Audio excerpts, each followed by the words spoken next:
Now let's discuss sequence number.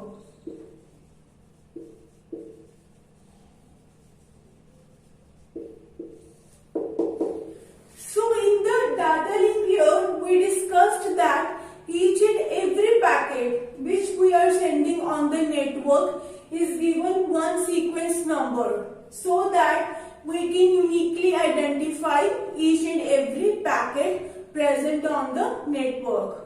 But in transport layer, it is little bit deeper than the data link layer. Okay, what it says that each and every byte, 8 bits, each and every byte of your data, each and every byte of your packet is given a one sequence number. Like sequence number 1, 2, 3, 4, 5. So it is little bit deeper. We are uniquely identifying each and every packet. But in transport layer, we are uniquely identifying each and every byte. We are giving sequence number to each and every byte within a packet. So that is our sequence number field. Okay, in the sequence number field, what we do, we have a byte from 50 to 100 bytes in a packet. In a packet, we have 50, 51, this way, till 100. Okay, we have a bytes from 50 to 100 in a packet. So, in the sequence number field, we are going to define the first starting sequence number of the byte. We have 50 to 100 bytes of data. So, the first byte, the sequence number of the first byte, the starting byte is going to be stored in the sequence number field. Okay. So, this way we are going to store the first starting byte sequence number in the sequence number field. So, we know what is our first sequence number. How do we know that what is the last sequence number of this packet? How do we know that what is the last sequence number? Let me tell you.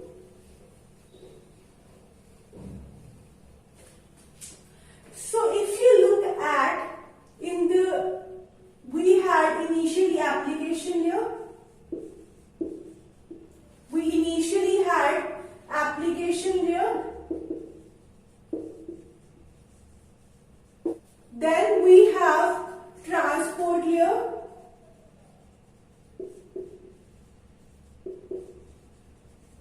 Then network layer. Data link layer. Then we have a physical layer. So this way we are having layers in the ISO-SI model. So this application layer can send any amount of data to the transport layer. Okay. This application layer can send any amount of data to the transport layer. But transport layer is going to divide the data into segments. Okay, it is having some capacity, limited capacity. Application layer can send any much data, but transport layer is going to divide the data into the segments. Okay, so what it is going to do, it is going to add TCP header with data. What our transport layer would do, it is going to add TCP header with the data. The data which it is getting from the application layer, it is going to add TCP header along with data. We call packet as segment at the transport layer.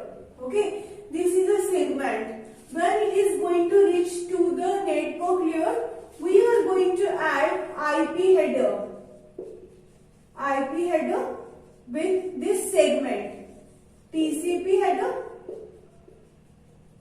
and data this way. Okay, so this is the complete packet we have at the network layer.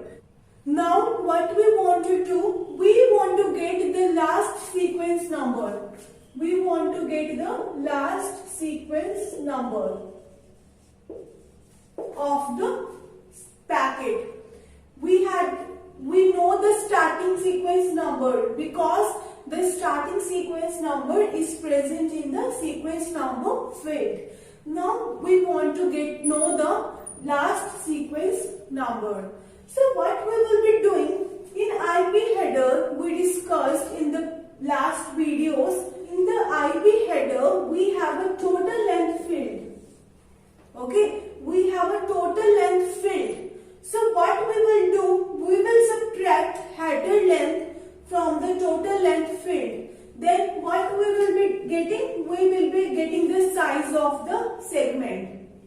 We will be getting the size of the segment by subtracting total length minus header length. Then we will get the segment, length of the segment. Then what we do, we need to find the last sequence number, last byte sequence number of data. Then what we will do, segment size minus TCP header size, TCP header length. We will be subtracting from segment size to TCP header length. Then we will get the total data we have. Then we will be getting the total data we have. So initially, let's suppose we have a 50 bytes of data. We got that we have a total data of 50 bytes. So the starting sequence number is what? 50. So what we will be doing? 50 plus what is our total data? 50 minus 1. So it is equivalent to 99. Okay, so this is our last byte sequence number. This way we are getting.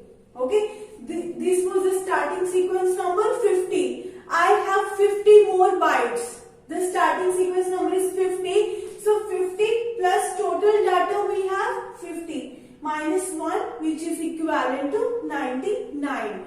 This is the last sequence number byte of the data. Okay, so this way we can find the last sequence number byte. So the question is, why do we need to find the last byte sequence number of the data? Because of the acknowledgement number. Okay, now let me show you. Now let's discuss acknowledgement number field. Acknowledgement number field. So in transport layer, we are actually giving acknowledgement number for each and every byte. Okay, in the data link layer, we discussed that we are sending acknowledgements for the packet, that whether your packet has been received by the receiver or not. But in transport layer, we are sending back the acknowledgements for the bytes. We are more conscious about bytes in this case, in the transport layer. So let's suppose we have sent 50 to 99 bytes. Let's suppose we have sent 50 to 99 bytes. So firstly, your receiver will count the total number of bytes we are sending. Okay, when receiver has received all the bytes from sequence number 50 to 99, then it will send acknowledgement back to the sender. It will say, sender, I have received your 99 bytes. Okay, 99 last byte. Now I want to get 100 bytes from you. Okay, so that's why we need to know the last sequence number of byte. Now what receiver will say? Receiver will say, sender, I received your last byte 99. Now I need one more byte, 99 plus 1. Last byte receiver received plus 1. Receiver will say, I am now expecting 100 bytes from you. Okay, in the acknowledgement field, it will send 100. Okay, it is saying that I need now 100 bytes from you. Okay, so we discussed some of the fields of TCP header in this video. Actually, the video is very long, so I am dividing the video into 2 to 3 parts. Okay, so thank you so much for watching my video. If you like my video, please like, share and subscribe my channel.